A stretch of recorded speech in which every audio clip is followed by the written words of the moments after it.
فإن دعوة أهل السنة، دعوة أهل الحديث، دعوة السلفيين، دعوة أهل الأثر تقوم على التربية والتصفية.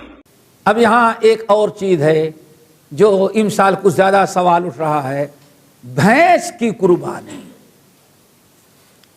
آیا یہ 8 جانور جو ہیں اس میں گائے، اونٹ، اونٹنی، بیل اور گائے، بھینس کی قربانی جائز ہے کہ جائز نہیں ہے؟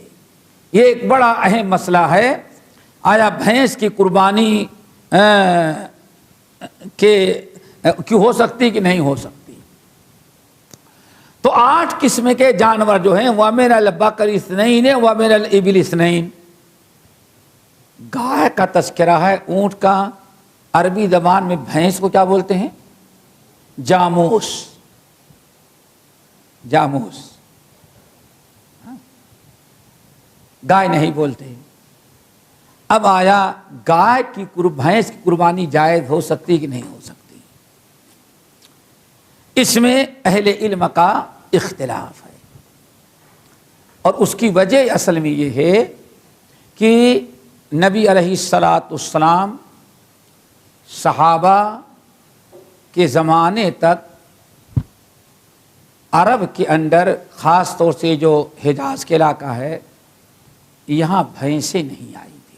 لوگوں نے بھینس نہیں دیکھا تھا کہ بھینس بھی کوئی مخلوق ہے. خلیفۃ المسلمین پہلی صدی کے آخر میں، یعنی نبی علیہ السلام کے دنیا سے جانے کے 100 سال پورے ہو رہے تھے. خلیفۃ المسلمین عمر بن عبدالعزیز رحمۃ اللہ علیہ کا زمانہ تھا. اس وقت یہ بھینسیں عرب میں پہنچی ہیں. آج کا جو موجودہ جرمن ہے، کہا جاتا ہے یہ وہاں کی مخلوق تھی، وہاں سے یہ جرمن وغیرہ سے یہ بھینسیں آئی ہیں. جب بھینسیں یہاں داخل ہوئیں عرب میں، اب اس وقت علماء کے سامنے کئی مسائل آئے. نمبر 1، یہ ہے کون سی مخلوق، حلال یا حرام؟ اس کا دودھ حلال یا دودھ حرام؟ تو اس وقت لوگوں نے، تمام علماء نے اتفاقی طور پر کہا کہ نہیں، یہ بھی گائے معلوم ہوتی ہے، اس لیے اس کا دودھ بھی حلال، اور یعنی یہ حلال جانور ہے، اس کا دودھ، اس کا مکھن، اس کا دہی، سب کچھ اس کے لیے حلال ہے، کوئی حرج نہیں. چلو، کیوں ایسا فتویٰ دیا؟ عام طور پر بھینس گائے کی طرح چرتی ہے، کھاتی ہے، گابھن ہوتی ہے، 4 چھاتیاں ہیں، مدت حمل یعنی گابھن ہونے کا زمانہ بھی تقریباً ایک ہی ہے. تو لوگوں نے اس کا استعمال شروع کیا، اور چونکہ نئی چیز آئی تھی اس لیے بہت سارے لوگوں نے خریدنا شروع کیا. اب تو 2-4 کے بجائے جس نے بھی گائے پالی ہے، اگر 60 گائیں ہیں تو 20-25 بھینسیں ہیں. اب وہاں دوسرا مسئلہ کھڑا ہوا کہ آیا اس میں زکوٰۃ ہے کہ زکوٰۃ نہیں ہے؟ اب زکوٰۃ کا مسئلہ آیا. پہلے تو دودھ کا، گوشت تک، اب کس کا مسئلہ آیا؟ زکوٰۃ کا. جب زکوٰۃ کا مسئلہ پیدا ہوا تو اس وقت عمر بن عبدالعزیز رحمۃ اللہ علیہ کے حکم سے علماء نے، جو علماء اور فقہا تھے، محدثین، سب لوگوں نے اتفاقی اور اجماعی طور پر کہا کہ یہ بھینس بھی گائے کی ایک قسم ہے، اس لیے گائے میں اس کو شامل کر کے وہی زکوٰۃ، اتنی زکوٰۃ نکالی جائے جس سے گائے کی نکالی. اب جو ہے گائے سے اس کو اب جوڑ دیا گیا. کس مسئلے میں؟ زکوٰۃ لینے میں. علماء نے یہ کہا کہ تقریباً ساری چیزیں بھینس کے اندر وہی پائی جاتی ہیں جو گائے کے اندر. صرف ایک فرق ہے، گائے پانی میں نہیں بیٹھتی اور بھینس پانی میں نہیں جاتے. کبھی بیٹھے ہو؟ کیسے تم آدمی کو بھینس پر نہیں بیٹھے بھی تھا؟ اس کا مطلب وہ بیٹھ چکے ہیں سمجھ گئے نا. تو پانی میں وہ بہت دیر گھنٹوں بیٹھی رہتی ہے.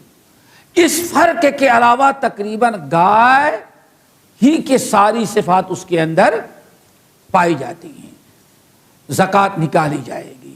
اب شرعی طور پر ایک دینی مسئلے میں بھینس کو گائے کے ساتھ شامل کر دیا گیا، لیکن ابھی قربانی کا مسئلہ نہیں آیا تھا، اس وقت بات نہیں اٹھی. ایک طویل عرصہ گزر جانے کے بعد کہیں ایسا ہوتا گائیں کم ہوتی ہیں بھینسیں زیادہ پیدا ہوتی ہیں. خود ہمارے پاک و ہند کے کتنے علاقے ایسے ہیں کہ گائے وہاں نظر نہیں آتی لیکن بھینسیں بہت زیادہ نظر آتی. بڑے بڑے طویلے جو ہوں گے بھینسوں کو، گائے کا کوئی گائے تو شوق کے طور پر، لیکن دودھ کا سارا انتظام کس سے ہوتا ہے؟ اپنے یہاں بھینس سے ہوتا ہے. اب کھانے کا بھی مسئلہ آیا، قربانی کا بھی مسئلہ آیا، تو علماء قربانی کا مسئلہ آیا تو علماء کی ایک بڑی جماعت نے، علماء میں اختلاف ہوا، ایک بڑی جماعت نے کہا جب دودھ پینے میں، گھی میں، زکوٰۃ میں، ہر معاملے میں بھینس گائے کی ایک قسم سمجھی جاتی ہے، زکوٰۃ بھی نکالی جاتی ہے تو قربانی بھی ہو سکتی ہے. سمجھ گئے نا؟ قربانی میں کوئی مدعا کوئی حرج نہیں ہے. اسی لیے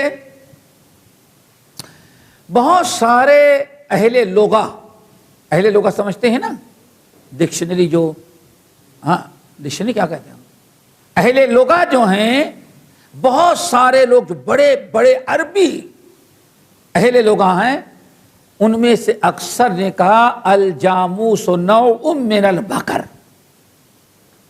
کیا کہا؟ الجاموس نوع من البقر. لوگوں، بھینس کوئی الگ مخلوق نہیں ہے، یہ بھی گائے کی ایک قسم ہے. اچھا دیکھیں، ہمارے یہ سارے لوگ جانتے ہوں گے واقعی گائے کی کئی قسمیں ہو سکتی ہیں. تم لوگ تو نہیں معلوم ہوگا، شاید کہ یہ جانتے ہوں گے، ہمارے بھائی جاوید لوگ جانتے ہوں گے. پہلے گائیں جو اپنے یہاں نظر آتی تو بڑی سینگوں والی، یہ جو جرسی گائے جو ہے اس کا کوئی تصور نہیں تھا. جرسی گائے جانے کیا کہتے ہیں؟ یہ جو بالکل آتی ہے اوپر سے بالکل کیا سینگ وغیرہ کچھ نہیں ہوتی اور دودھ بہت دیتی ہے. ارے تم تو دیکھ چکے نا وہی گائے. ہاں، وہ اپنی والی نہیں کہ ایک سینگ سے اس کو مارے دوسرے سے اس کو مارے اور دودھ دے تو 2 کلو مشکل سے 2 لیٹر. تو یہ جو گائیں ہیں، جب آج سے تقریباً 40 45 50 سال قبل یہ بر صغیر ہند و پاک میں آئیں تو یہ جو گائیں تھیں اس وقت علماء کا اختلاف ہوا یہ گائے ہے کہ اور کوئی ہے.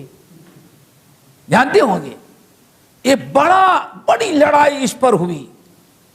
یہ جو گائے آئی تھی یعنی متحدہ ہند میں داخل ہوئی تو بہت سارے لوگ اس کا گوشت، اس کا دودھ حرام کہتے تھے. کیوں کہتے ہیں؟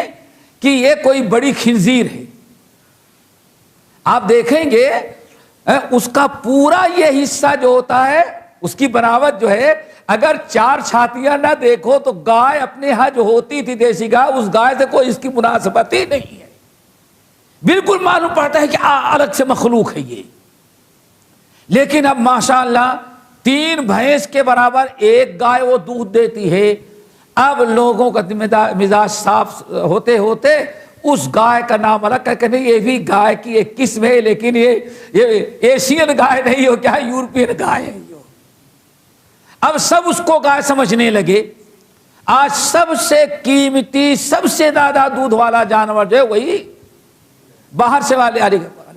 تو معلوم یہ پڑتا ہے کہ جب یہ گائے ہوتے ہوئے ہمارے ہاں ایک زمانے تک یہ تھا کہ گائے نہیں کوئی خنزیر کی نسل کی ہے، یہ سمجھ گئے نا. لیکن اب پتا چل گیا نہیں گائے کی ایک قسم ہے. تو ایسے ہی بھینسیں بھی جو آئیں تو تو ایک زمانے تک لوگوں کو بڑا اشکال رہا، لیکن اہل لغہ ہمیشہ اس کو کس کی قسم قرار دیتے رہے؟ الجاموس نوع من البقر، من الگائے نہیں کہتے نا، من البقر، سمجھ گئے نا؟ یہ بھینسے بھی گائے کی ایک قسم ہے۔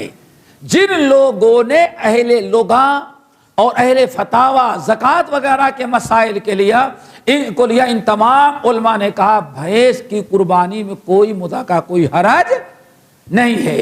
یہی شیخ الکل میاں نذیر حسین محدث دہلوی، ان کے اکثر تلامید، سمجھ گئے نا، اور بعد علماء پنجاب جو تھے اس وقت کے بڑے، اور ابھی دور حاضر میں بڑی تحقیق کرنے کے بعد کہا ہم اسی نتیجے پہ نکلے کہ بھینس بھی گائے کی ایک قسم ہے، اس کے قربانی کرنے میں کوئی مذاکرہ، کوئی حرج نہیں تھے۔ ہمارے بعد علماء نے اس کو اس کی قربانی سے منع کیا، جس میں حافظ عبداللہ روپڑی لاہوری رحمت اللہ علیہ تھے، وہ برابر اسی پہ قائم تھے کہ نہیں اس کی قربانی نہیں ہو سکتی۔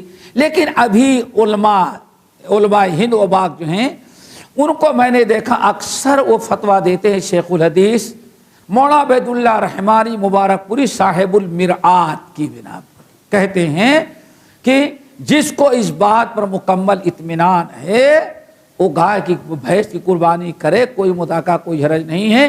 اگر کسی کو اطمینان نہیں تو حرام ہونے کا فتویٰ نہ دیا جائے۔ کیوں؟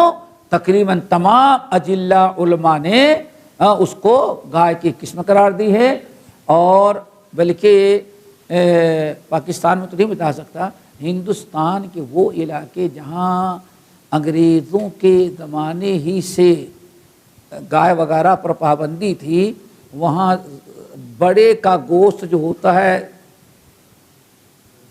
بھینس اور بھینسے ہی کا ہوتا ہے، یعنی یہاں تک کہ گو ماتا بھی ہوں گی تو ان کو بھی بھینسی بنا کر کے بیچتا ہے، کھاتا پورا ہے لیکن نام کیا کرتا ہے؟ موڑی ٹانگ دیتا ہے کس کی؟ بھینس کی، اور دیکھنے والا بھی دیکھ کر کے جاتا ہے نہیں نہیں بالکل سچے میاں صاحب ہے۔ تو بہرحال میں سمجھتا ہوں کہ علماء کے جو فتاوے ہیں تو بھینس کی قربانی میں کوئی مذاکرہ، کوئی حرج نہیں۔ امسال کچھ زیادہ سوالات ہیں، اس لیے میں نے سوچا اس کی بھی وضاحت کر دیا ہے۔